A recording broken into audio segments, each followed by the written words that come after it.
Hi guys, it's Pastor Kerry here with you with Chaplain to the Outdoorsman. This is a good friend of mine, Mike Curley, and Mike is better known as the safety man. And a few months ago, Mike started talking to me about building the AR platform for Chaplain to the Outdoorsman. And you've been a part of that. And so tonight is the beginning of that build. Tonight we're going to build the lower, and then in a follow-up show we will build the upper. And then we'll do a third show where we'll take the AR-15 and 223 out to the range and do a show there as well. So thank you for being a part of this, for donating parts from all over the U.S. to be a part of the build. Mike, thanks for your time. Thanks for your commitment and hanging in there with me. This is a whole new experience for me, and so I'm going to learn a lot, and I hope you will as well. Over the course of this build, you'll get to know more about Mike and his knowledge about this industry. And if you want to get in contact with Mike, you can hook up with him at his email address is safetman, S-A-F-E-T-M-A-N at flash.net.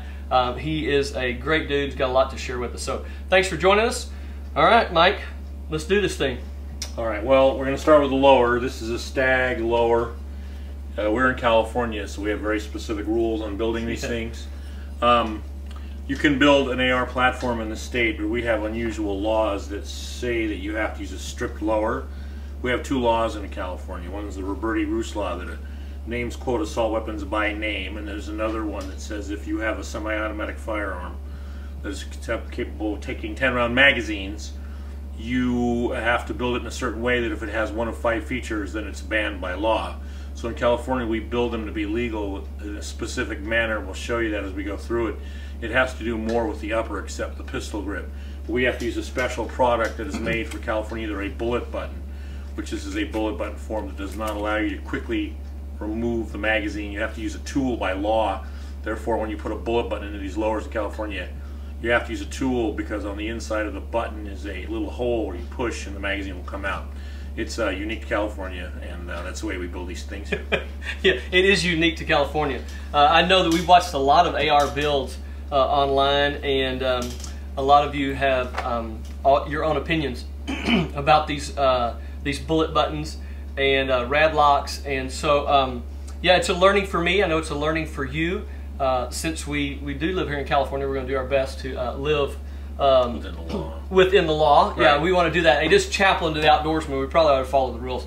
And so, well, cool. Well, I'm stoked. Okay, so what we're going to start with is, this is a standard lower block system. We put these in a vise.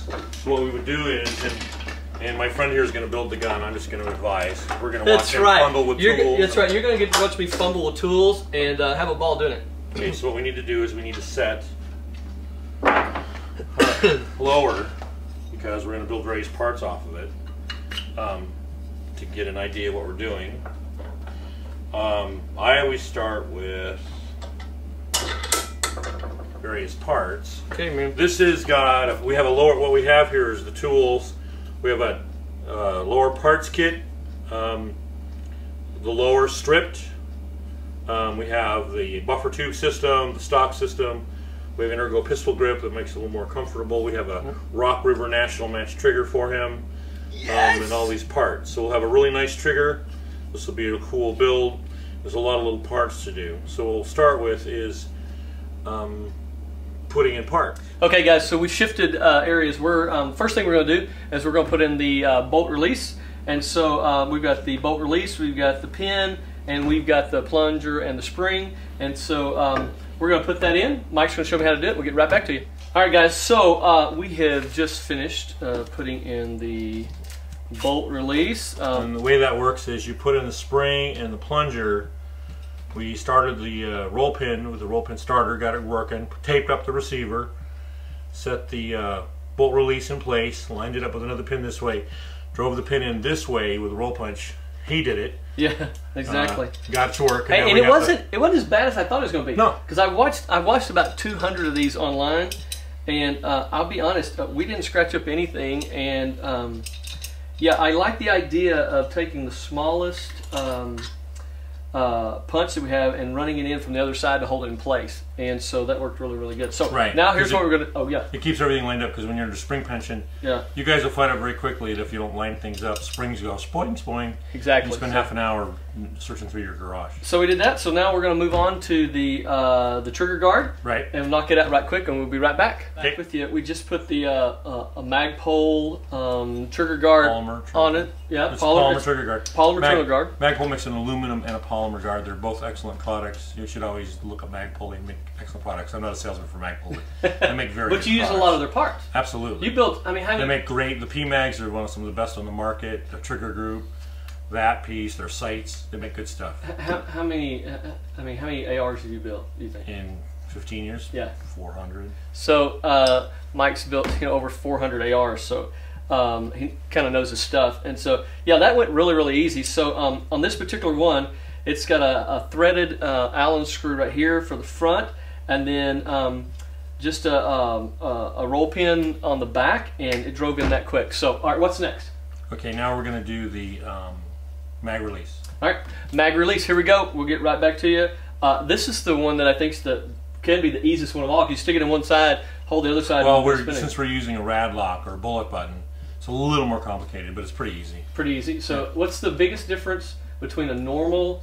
Normally, if you actually use the parts, which is the button itself, the magazine release, and the spring, you would basically push the mag release in, flush it all the way out, yeah, and then push back, and spin then it push in. the spring in, hold the magazine button down, and just spin it in, and you're done. Yeah. It's one of the easiest parts to put in, but since we live in California and comply with California law, we use parts made for us, so it's a little more complicated. Not too. Okay, gang, we're back, and as you can see, Caleb's here helping us tonight. He's shooting some photos with us, and so we just put the rad lock on, and you'll notice we got a 10-round clip in it. We are in California.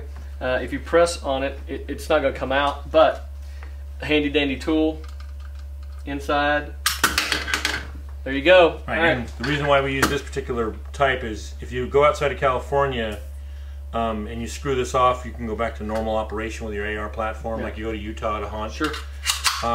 In California, we would leave it like this, so you can't do it, because our law, our assault weapons law, says that you have to have a fixed magazine that has to be removed with a tool. There's your tool. Yeah. But outside of this state, Yeah. where it's legal to have that 10-round magazine, where it's detachable, you unscrew that, and this will work as a normal mag release. Yeah. So what you can do is take your tool, put it inside, you screw it, unscrew it back out just far enough for that mag release to work. Right, So, and we got you this color because it matches your shirt. exactly. And your eyes. Exactly. Yeah.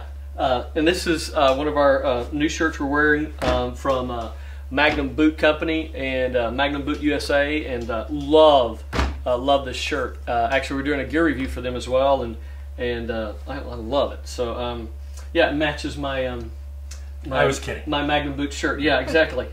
Okay. Yeah. Any guy who starts telling you he likes your shirts, I'm a little concerned. We're building guns. Well, I meant that it looks nice on you. All right. What's our next project?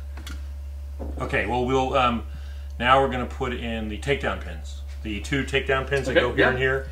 And the takedown pins have springs, and this one has a spring here with a D10 on it, as I'm sure you know. I'm learning this myself. And then the other one as well, and the one on the back is actually held in by Spring tension.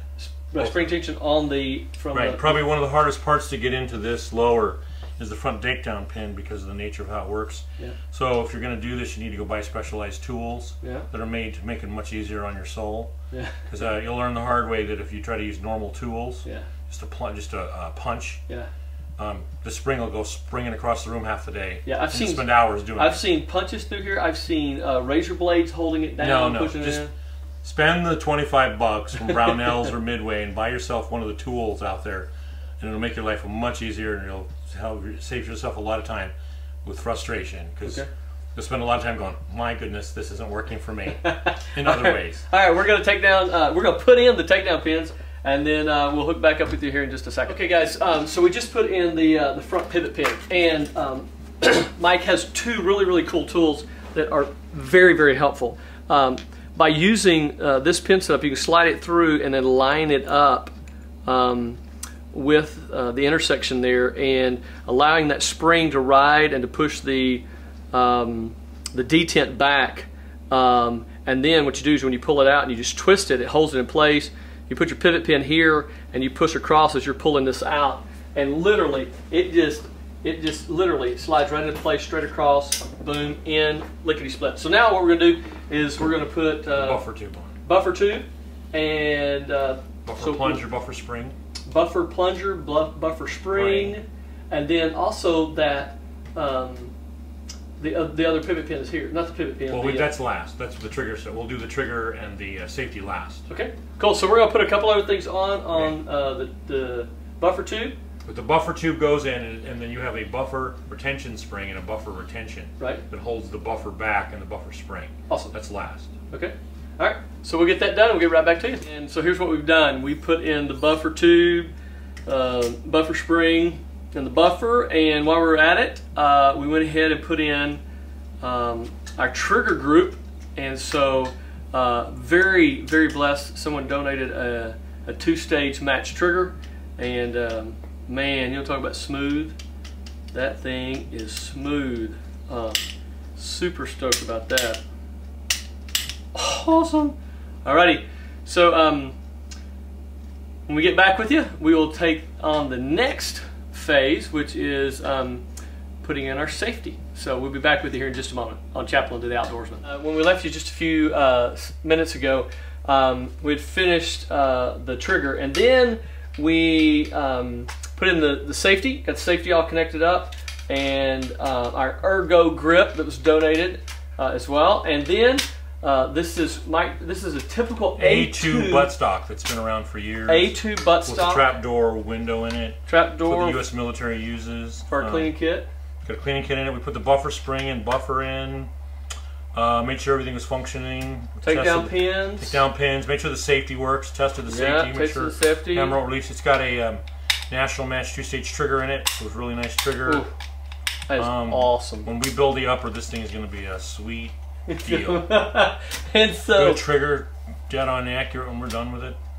Super stoked. And so this is what we can consider a completed lower. Yeah, it's completed lower and California compliant. And California compliant with. And we got the camo rad lock, so it matches you, right, for your Chaplain the Outdoors thing. That's going. right. Yeah. It matches our colors of Chaplain the Outdoorsman. That's right. And I can't believe, really, Mike, how easy it is to put this together. Once you have the basic tools, I know this looks like a lot of tools, and I think it comes easily. I mean, you were able to show me a few things and a few tricks here and there, and right. If you get about $300 worth of tools, you need a good roll pin set for driving your roll pin starter kit, punch kit, a couple of screwdrivers, Allen wrenches, a couple of brass hammers, screwdrivers, some basic tools. When we do the upper, there's other specialized tools, but $300 and a little bit of mechanical know-how, you can do your own stuff. Man, super cool, super cool. Mike, thanks a ton, buddy. Yes, sir. For getting us started on our lower, and really, Mike's kind of the guy, as I was telling you, behind this build and said, hey, we need to do this. Yes, and sir. so he has been a huge